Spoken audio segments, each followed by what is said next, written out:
Hey, what's up, you guys? Welcome back to Weekend Show and Tell with Chris.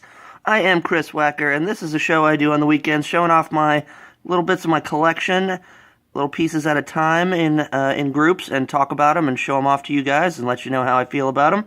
And this is the Dragon Ball GT figure finale. This is the very last of my regular Dragon Ball GT figures. And this is the Super Saiyan 4 transformation. Whoa. And I'm going to go ahead and jump right in and start talking about him. Got level 4 Goku over here. I like this figure. I don't have a whole lot, negative to say about it. Most of these guys have really odd feet that make it hard to stand because their feet are kind of pointed outwards a little bit. But his actually doesn't have too much trouble standing. I did have a little piece of putty or something stuck to his foot that makes him a little bit easier to stand up. The arms go back and forth. That little bit of articulation. His are a little more in like where he's ready to pounce, ready to fight. A little more of that type of positioning where he's kind of looks like he's ready to go. He's not just standing like those guys. His hair goes. It's a little bit weird. It looks pretty cool from most angles. It doesn't seem 100% accurate. It seems like they went a little crazy overboard with these two big pieces right there in the front for the bangs. But overall, it actually is pretty good. They did a decent job. The eyes are a little bit close together, but then again, it's Dragon Ball, and that's how they look sometimes. A little bit of a smirk, looking a little bit cocky. I like the texture they did in the fur. They went to the effort to make to make sure that it looked like fur and not a bunch of pink skin, because their body grows a bunch of fur, and his is pinkish, has a pinkish hue, and they get the red outline around the eyes also, and they made sure to throw in that little detail there. And I also think it's kind of funny in these forms that they get new clothing also. Like Goku actually goes from being a tiny little child to wearing different clothes. I mean, this is actually similar to what he wears when he's a little kid, but the clothes change. He grows into an adult, and he has different clothes. I thought that was kind of funny. This one does not stand very well. His feet are really huge and awkward, and they're too far, like the other one, too far pointed outward, where it makes him kind of difficult to stand up unless he's at an angle. His outfit is interesting. His boots don't change. His pants don't change, his belt doesn't change, but his gloves grow fingers. The gloves grow fingers. He normally has fingerless gloves, but for some reason, magically, when he transforms into this form, his gloves have the fingers back, which is an odd. I don't know if they just forgot about it or didn't think about it. His face is a little stupid. I don't like it very much. I think mostly because of the hair. Vegeta's widow's peak is not supposed to come down that close to his eyebrows, and these couple of pieces of hair, usually it just comes up to one big point, and these kind of just come up to a couple big rounded pieces. And I thought that's just kind of weird. He looks decent from the side. His fur's a little more red rather than Goku's, probably because he's a little more of a dark character. So they wanted a little more of a dark red. But yeah, like I said, the hair's just a little off. You can see his figure back there, and it doesn't really really prove my point from that particular picture. But usually Vegeta's hair, his widow's peak starts a little bit higher up on the head, not quite so close like that one is. And the tails, I like that they're really long monkey tails, and it moves around a bit. And get him to stand up again briefly. And move on to this guy. Really love this one. The level 4 Gogeta came in this box.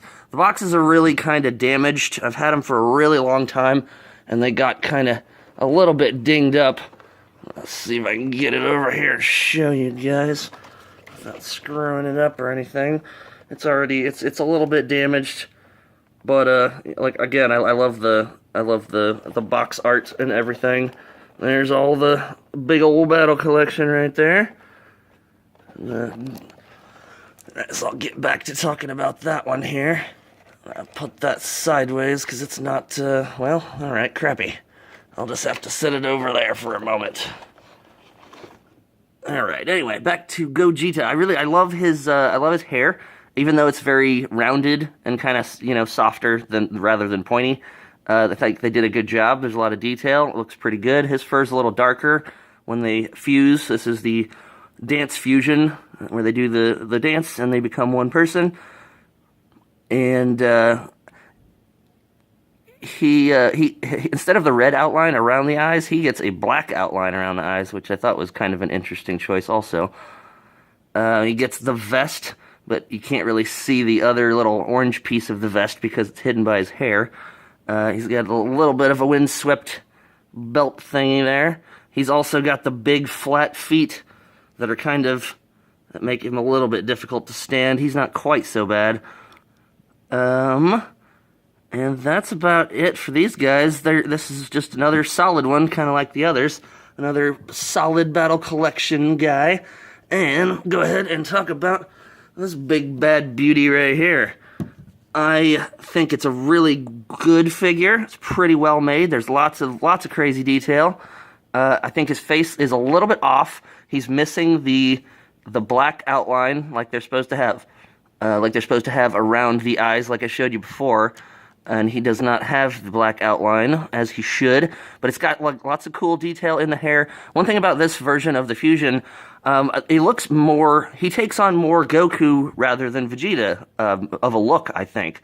Like the hair doesn't really lend itself so much to Vegeta rather than it does to Goku. As you can see with his, you know, the hair kind of juts out crazy directions and stuff. That's a little bit more like in this form rather than Vegeta. There's not, you can't really feel a lot of Vegeta's character coming from this guy. But they did the veins, good vein detail. He's got big old poofy nipples. It's kind of funny. Lots of real close crazy texture in the arms and in the fur. Like it actually kind of looks like real fur in certain places, and that's kind of cool. I always hated hated the way the tail goes straight out. Like it goes, as you can see, it goes like out, and you kind of can't see it very well from the front if you just have him standing there. So actually, a while back, I had his tail glued down so you could see it better from the front. And I think the glue finally wore off, so now it just looks like he's got a poop stain on his butt. This one has a little articulation in the legs, which makes him able to kick and stuff like that. But as you know from previous episodes, I don't really mess around with having them in those kind of crazy poses. The vest is a separate piece.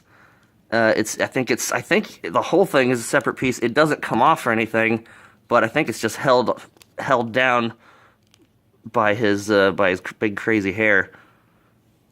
And yeah, like I said, everything's pretty cool about this one. I'm a pretty big fan of this figure. Other than the face is a little bit strange to me. Not perfect, but still pretty cool. Lots of good detail in the hands. Good hand work. You can see lots of veins and things in the hands. But anyway, that was the big old finale. The big old GT finale. I hope you guys enjoyed this, and I have a special surprise for you, and I will let you know what that is right about now. Brand new figures just arrived in the mail. I'm super excited to show you guys. I really like these. I don't want you to see too much, so I'll show you more of these guys tomorrow. Catch you next time.